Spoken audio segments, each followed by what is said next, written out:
pahinging pera. So you're recorded and see your name. Ayan, F, lumalabas yan.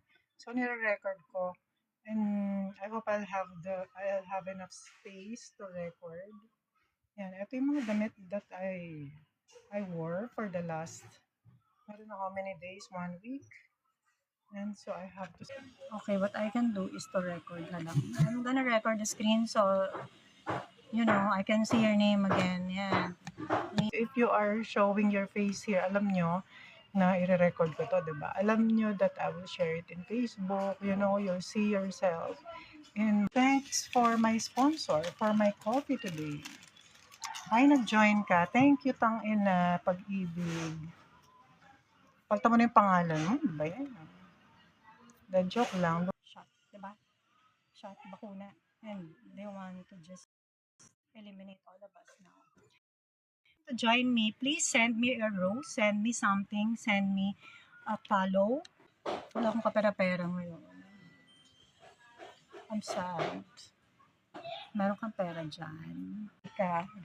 That's the most important. Buhay, because we keep giving the contents, and the contents are the words that we lean on, we count on, and we hold on to.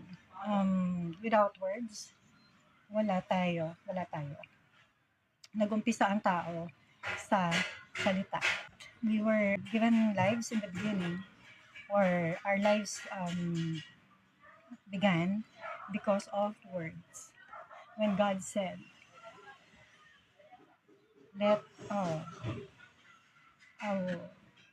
a woman be loved by a man, then conceive.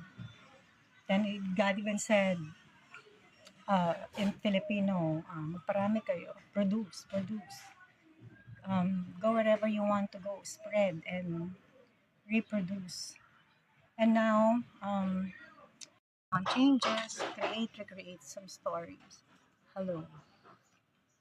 Wala akong kapera-pera ngayon. I'm sad. For killing cancer, I'm gonna read this for you if you're all ready.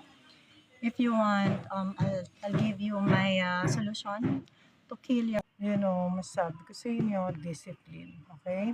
If you want people to not really respect, that's not important.